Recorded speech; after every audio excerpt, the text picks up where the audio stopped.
நண்பர்கள் அனைவருக்கும் வணக்கம். இன்னைக்கு நம்ம இந்தியாவோட சக்சஸ்ஃபுல் கேப்டன் ரோஹித் சர்மா அவர்களோட பிறந்த நாள். இது சக்சஸ்ஃபுல் கேப்டனா, அவர் இன்னும் வேர்ல்டு கப் வாங்கி தரலையே அப்படின்ற மாதிரி நீங்க கேட்கலாம். வேர்ல்டு கப் வாங்கி தரது மட்டும்தான் ஒரு சக்சஸ்ஃபுல் கேப்டனோட டெஃபினேஷன் கிடையாது. ஏன்னா வேர்ல்டு கப் ஃபைனலுக்கு கொண்டு போறதே மிகப்பெரிய விஷயம்தான். இது வரைக்கும் இந்தியாவை வேர்ல்டு கப் ஃபைனலுக்கு கொண்டு போனதே 4 கேப்டன்கள் தான். ஒன்று கபில் தேவ், இன்னொன்று கங்குலி, தோனி அண்ட் ரோஹித் சர்மா. இதுல வந்து 2 பேர் கப் அடிச்சு கொடுத்துருக்காங்க. 2 பேர்னால கப் அடிக்க முடியல. கங்குலி அண்ட் ரோஹித் சர்மானால ஃபைனல்ல கப் வின் பண்ண முடியாது ஆஸ்திரேலியா கிட்ட. ஸோ இந்த 10-12 டீம் விளையாடுற அந்த ஒரு சுச்சுவேஷன்ல ஃபைனல் வரைக்கும் கொண்டு போறதே மிகப்பெரிய விஷயம் தான். அதை வந்து சக்சஸ்ஃபுல்லா பண்ணியிருக்காங்க. அது போக வந்துட்டு T20 world cup and champions trophy இது 2யும் வின் பண்ணி கொடுத்துருக்காரு.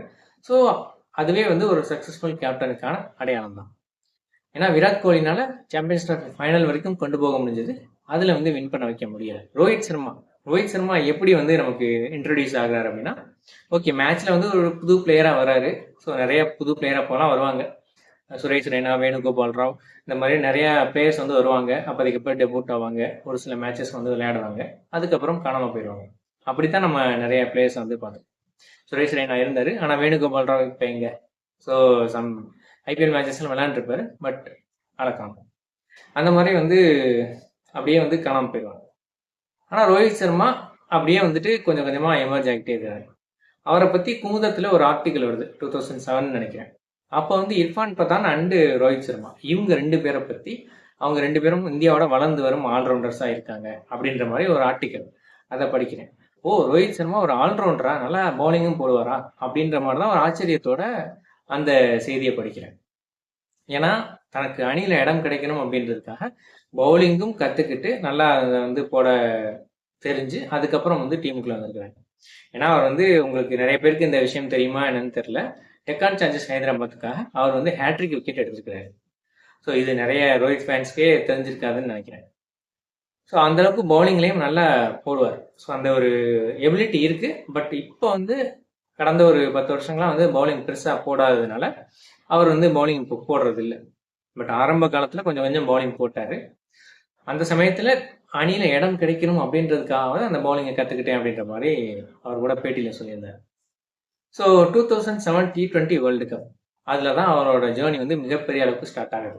அதுலயும் வந்து சவுத் ஆப்பிரிக்காவோட அந்த லீக் மேட்ச்ல அவர் அடிச்ச 50, அதுதான் மிகப்பெரிய அளவுக்கு அவருக்கு வந்து ஒரு நல்ல பேரை கொடுத்துச்சு அப்படின்னு சொல்லலாம். ஏன்னா எல்லா வீரர்களுமே கொஞ்சம் ரன்கள் அவுட் ஆக இவர் மட்டும் ஆடின அந்த 50 வந்து அணிக்கு வந்து மிகப்பெரிய வெற்றியை தேடி தந்துச்சுன்னு சொல்லலாம். அதில் பவுலர்ஸ் வந்து நல்லா செயல்பட்டாங்க, இருந்தாலும் பேட்ஸ்மேன்ல இவர் வந்து சிறப்பாக செயல்பட்டார்.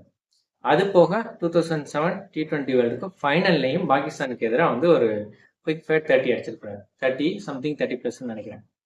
ஸோ அதுலேயும் வந்து ஒரு நல்ல பெர்ஃபார்மன்ஸ் கொடுத்துருப்பாரு. அதுக்கப்புறம் ரோஹித் சர்மாவை எப்போ வந்து மிகப்பெரிய அளவுக்கு எல்லாருக்குமே தெரிய ஆரம்பிச்சிச்சு அப்படின்னா, காமன்வெல்த் பேங்க் சீரீஸ் ஆஸ்திரேலியாவில் நடந்துச்சு. அதில் இந்தியா ஃபைனலுக்கு போயிடுச்சு. அதில் வந்துட்டு 3 ஃபைனல் நடக்கும். 3 ஃபைனலில் 2 ஃபைனல் யார் ஜெயிக்கிறாங்களோ அவங்களுக்கு தான் கப்பு அப்படின்ற மாதிரி இருக்கும். அதுக்கு முன்னாடி நடந்த காமன்வெல்த் பேங்க் சீரிஸ் ஃபைனலில் இந்தியா அவங்க கிட்ட தோத்துருப்பாங்க, ஆஸ்திரேலியா கிட்ட. 2 ஃபைனல் நடந்து 2 ஃபைனலுமே தோத்துருவாங்க. 2 ஃபைனலில் தோத்துட்டாங்க அப்படின்னா 3வது ஃபைனல் நடக்காது. இதுதான் அதோட ரூல்ஸ். அதே போல் 2008 இந்தியா போகிறாங்க தோனி தலைமையில். அப்போ சச்சின் டெண்டுல்கரோட ரோஹித் சர்மா போட்ட அந்த பார்ட்னர்ஷிப் தான் வந்து எல்லாருக்குமே வந்து ரோஹித் சர்மாவை அந்த அளவுக்கு ஒரு ஈர்ப்பா பார்க்க வச்சது அப்படின்னு சொல்லலாம். ஏன்னா சச்சின் டெண்டுல்கர் ஒரு எக்ஸ்பீரியன்ஸ்டு பிளேயர், ஒரு லெஜண்ட். அவரோட சேர்ந்து ஒரு பார்ட்னர்ஷிப் போட்டு இந்திய அணியை வெற்றி பெற வைக்கிறாரு ரோஹித் சர்மா. அங்கேதான் வந்து ரொம்பவே கவனிக்க வச்சாரு ரோஹித் சர்மா. அதுக்கப்புறம் வந்து ஓகே, அவ்வளோ பெரிய நாக்காடி ஒரு காமன்வெல்த் பேங்க் சீரிஸ் வின் பண்றதுக்கு ஒரு முக்கியமான காரணமா இருந்த ஒரு பிளேயர் அதுக்கப்புறம் அணியில மிகப்பெரிய அளவுக்கு இல்லை, வராது போறாரு அப்படின்ற மாதிரி இருக்காரு. T20 வேர்ல்டு கப் டீம்ஸ்ல மட்டும் இருக்கிறாரு. அதுக்கப்புறம் வந்து ஓடிஐ டீம்ல வர்றதும் போறதுமா இருக்கிறாரு. 2011 வேர்ல்டு கப் டீம்ல அவர் கிடையாது. ஸோ அதுக்கப்புறமா வந்து மறுபடியும் டீமுக்கு வராரு. அப்பதான் வந்து 2013 சாம்பியன்ஸ் டிராஃபில ரோஹித் சர்மா போயிட்டு தோனி கிட்ட எனக்கு ஓப்பனிங் ஸ்லாட் வந்து கொடுங்க, ஸோ ஓப்பன் பண்ணி நான் ஆடுறேன் அப்படின்ற மாதிரி கேட்கிறாரு. அப்போ வந்து ரோஹித் சர்மாவுக்கு ஓப்பனிங் ஸ்லாட்ல இடம் கொடுக்கும். அதுக்கப்புறம் சிக்கர் தவானோட சேர்ந்து மிகச்சிறப்பா ஆடி சச்சின் டெண்டுல்கர் சௌரவ் கங்குலி காம்பினேஷனுக்கு அப்புறம் ஒரு சிறந்த ரைட் ஹேண்ட் லெஃப்ட் ஹேண்ட் காம்பினேஷனா அவங்க வந்து இந்தியாவுக்கு சூப்பராக ஆடி இருக்கிறாங்க. ஸோ அதுக்கப்புறம் வந்து அவரோட கிராஃப் வந்து ரொம்ப மேலேயே போயிட்டு இருந்துச்சு. ஸோ ரோஹித் சர்மா ஈஸியாக சச்சின் ஃபேன்ஸை வச்சு ஃபேன்ஸை பெருக்கிக்கிட்டாரு அப்படின்ற மாதிரி சொல்லுவாங்க. நான் அதை வந்து கண்டிப்பாக மறுக்கிறேன். ஏன்னா வந்து நான் சச்சின் டெண்டுல்கர் ஃபேனாக தான் இருந்தேன். அதுக்கப்புறம் வந்து after retirement from Sachin Tendulkar நான் வந்து கிட்டத்தட்ட அவர் ரிட்டையர்மெண்ட் ஆக போறாரு அப்படின்ற ஒரு ஸ்டேஜில் வந்து விராட் கோலி வந்து அப்படியே எமர்ஜ் ஆகி வந்துட்டார். விராட் கோலி தான் விரும்பி பார்த்தோம். அவரோட ஷாட்டு இதெல்லாம் பார்க்கும்போது ஓகே இவர் வந்து நல்லா இருக்கிறாருன்னு சொல்லிட்டு அவர் மேலே வந்து ஒரு இன்ட்ரெஸ்ட் காமிச்சு அவரை வந்து கொஞ்சம் அப்படியே ஃபாலோ பண்ணிட்டு இருந்தோம். அப்போதான் வந்து ரோஹித் சர்மா வந்து எமர்ஜ் ஆகிட்டு வராரு.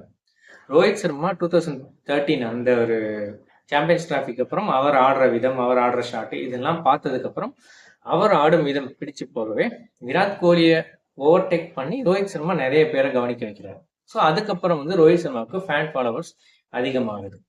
இப்படிதான் அவருக்கு ஃபேன் ஃபாலோவர்ஸ் அதிகமாச்சே தவிர சச்சின் டெண்டுல்கர் ஃபேன்ஸ் எல்லாம் வந்து அப்படியே ரோஹித் சர்மா ஃபேன்ஸ் ஆயிட்டாங்க அப்படின்னு சொல்ல முடியாது. மேபி சம் பர்சன்டேஜ் வந்து அதில் ஆகி இருக்கலாம். பட் வந்து எல்லாரும் அப்படி ஆயிட்டாங்க அப்படின்ற மாதிரி சொல்ல முடியாது. ஸோ 2013 வந்துட்டு எம்ஐக்கும் வந்து கேப்டன் ஆகுறாரு Sachin Tendulkar and Ricky Ponting. இவங்க 2 பேருமே சேர்ந்து ஓகே அடுத்த தலைமையாக வந்து இவருக்கு தான் அதிகமான தகுதி இருக்குது அப்படின்னு சொல்லிட்டு ரோஹித் சர்மாவுக்கு கொடுக்குறாங்க. ஸோ அதன்படியே வந்து அவர் வின் பண்ணியும் கொடுக்குறாரு. 2013, 2015, 2017, 2019, 2020 5 ஐபிஎல் கப்பை எம்ஐக்காக வாங்கி கொடுக்குறாரு. 5 கப் வாங்கி கொடுத்ததுக்கு அப்புறம் தான் இவர் இந்திய அணிக்கும் கேப்டனாக போடலாம் அப்படின்ற மாதிரியான பேச்சுகள் எழுது. ஏன்னா அது வரைக்கும் வந்து ரோஹித் சர்மா வைஸ் கேப்டனாக இருக்காரு, விராட் கோலி கேப்டனாக இருக்காரு.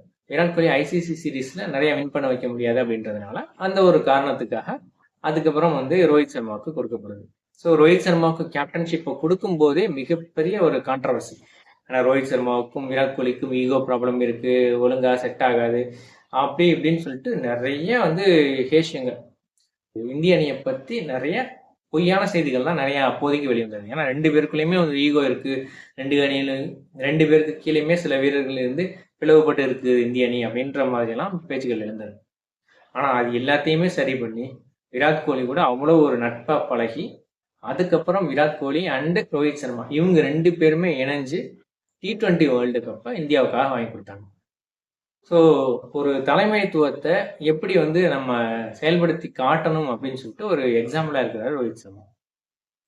அதுக்கப்புறம் வந்து 2025 சாம்பியன்ஸ் டிராஃபி அதுலேயும் வந்து அப்படியே வந்து ஒரு ஒரு லீடராக இருந்து வின் பண்ணி காமிக்கிறார். இதில் நடுவில் 2023 வேர்ல்டு கப் இதில் மட்டும்தான் அவரால் வின் பண்ணி கொடுக்க முடியல. அது வந்து அவருக்கு ரொம்பவே அவரை பாதிச்சிருக்கு அப்படின்னு சொல்லலாம். இதில் 2019 வேர்ல்டு கப்பில் வின் பண்ண முடியாதது அவருக்கு ரொம்பவே பாதிப்பை கொடுத்துருக்கு. ஏன்னா அந்த சீரீஸில் அவர் வந்து ஒரு 500 அடிச்சிருக்கிறாரு.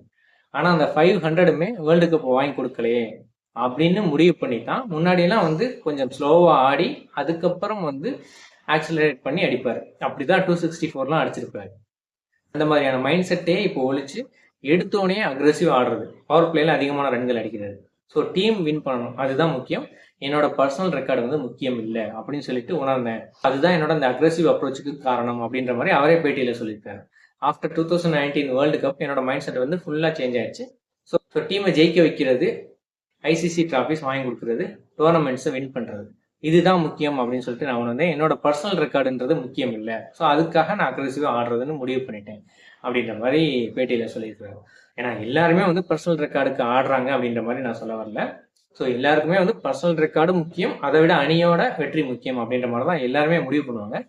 ஸோ ஆனால் வந்து என்னன்னா தான் அணியில தொடர்ந்து நீடிச்சு இருக்கணும் அப்படின்னா அதுக்கு வந்து பர்சனல் ரெக்கார்டு கண்டிப்பாக தேவைப்படும். ஏன்னா அணியில வந்து நீங்கள் பர்சனல் நல்லா ஸ்கோர் பண்ணாதான் தொடர்ந்து நீடிப்பீங்க. ஸோ அப்படி இருக்கும்போது இவர் கேப்டனாக இருக்கிறதுனால இது ஒரு அட்வான்டேஜாக இருந்தது. ஸோ டீம் வந்து நல்லா பர்ஃபார்ம் பண்ணால் போதும், இவர் வந்து ஓரளவு வந்து அக்ரெசிவாக ஆடினா போதும் அப்படின்ற மாதிரியான ஒரு ஃபேவர் வந்து இவருக்கு இருந்ததுன்னு சொல்லலாம்.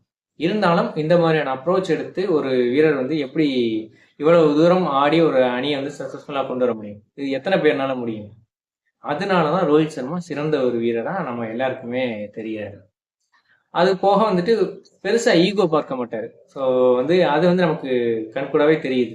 ஏன்னா ஹர்திக் பாண்டியா அண்டு ரோஹித் சர்மா இவங்க 2 பேருக்கும் நடுவில் ஈகோ கிளாஷ் இருக்கு. அதனால வந்து எம்ஐ போன சீரீஸ்ல சரியா பெர்ஃபார்ம் பண்ணல அப்படின்ற மாதிரி நிறைய சொன்னாங்க. ஆனாலும் ரோஹித் சர்மா போன சீரீஸ்ல வந்து ரொம்ப நாளைக்கு அப்புறம் வந்துட்டு 100 அடிச்சாரு. இந்த சீசன்ல பேட்ஸ்மேனா வந்து சரியா பெர்ஃபார்ம் பண்ணல அப்படின்ற மாதிரி சொன்னாங்க. ஆனாலும் அதுக்கப்புறம் வந்து 2 மேட்ச் 70 அடிச்சு சூப்பராகவே வந்து பெர்ஃபார்ம் பண்ணி கொடுத்துருக்காரு. இப்போ வந்து இந்த மும்பை அணி வந்து மிகப்பெரிய பலம் வாய்ந்த அணியா திகழ்றதுக்கு காரணம் ரோஹித் சர்மாவோட அந்த ஈகோ இல்லாத ஒரு செயல்பாடு தான். இம்பாக்ட் பிளேயரா போட்டாலும் வந்து தான் ஈகோ இல்லாம செயல்படுறாரு. ஏன் வந்து இம்பாக்ட் பிளேயரா இப்போ மட்டும் தான் போட்டாங்களா? ரோஹித் சர்மா தான் கேப்டனா இருக்கும்போதே தன்னையே ஒரு இம்பாக்ட் பிளேயரா போட்டுக்கிட்டவர் 2023ல நினைக்கிறேன். அப்பவே வந்து அவர் இம்பாக்ட் பிளேயரா சரியா நிறைய மேட்ச் வந்து பெர்ஃபார்ம் பண்ண முடியாதப்ப இம்பாக்ட் பிளேயரா போட்டுக்கிட்டாரு. ஸோ அதே மாதிரி வந்து டெஸ்ட் மேட்சஸ்ல இப்போ வந்து ஆஸ்திரேலியா கூட டெஸ்ட் மேட்சஸ்ல 5 டெஸ்ட் மேட்ச் சீரீஸ்ல அவர் வந்து சரியா பர்ஃபார்ம் பண்ணல பேட்ல அப்படின்றவும் 5th டெஸ்ட் மேட்ச்ல அவரே தன்னை ஓய்வு கொடுத்துக்கிட்டாரு. தான் சரியா பர்ஃபார்ம் பண்ணல அப்படின்னாலும் தன்னையே ஒரு படி நிலை கீழே இறக்கிக்கிற ஒரு அந்த ஒரு துணிச்சல் யாருக்கு வரும்? ஸோ இந்த மாதிரியான சிறந்த குணங்கள் தான் அவரை வந்து ஒரு சிறந்த பிளேயரா உருவாக்கியிருக்கு அப்படின்ற மாதிரி நினைக்கிறேன். ஏன்னா அதே மாதிரி வந்து இந்த அவர் புல் ஷாட் ஆடுற விதம், ஸோ அவர் சிக்ஸஸ் அடிக்கிற விதம், அவர் நடந்துக்கிற விதம், ஸோ அவர் அணியை வழி நடத்துகிற விதம், தான் கேப்டனா இல்லை அப்படின்னாலும் அணியை வந்து ஒரு ஒற்றுமையா இருக்க அவர் எடுக்கிற முன்னெடுப்புகள், இது எல்லாம் தான் ரோஹித் சர்மாவை ஒரு சிறந்த வீரராக உருவாக்கியிருக்கு. அதுதான் இவருக்கு அதிகமான ஃபேன் ஃபாலோவர்ஸை கொடுத்துருக்கு அப்படின்ற மாதிரி நான் நினைக்கிறேன். வெறுமனே சச்சின் ஃபேன் இல்லை எம்ஐ ஃபேன் அவங்க தான் வந்து ரோஹித் ஃபேனாக இருக்காங்க அப்படின்ற மாதிரி நம்ம சொல்ல முடியாது. ஒட்டுமொத்த இந்தியாலையுமே வந்து அவரோட பிளேயிங் அண்ட் கேப்டன்ஷிப் இது ரெண்டுக்கும் சேர்த்து தான் அவருக்கு அதிகமான ஃபேன் ஃபாலோவர்ஸ் வந்திருக்கு அப்படின்ற மாதிரி தான் நான் நினைக்கிறேன்.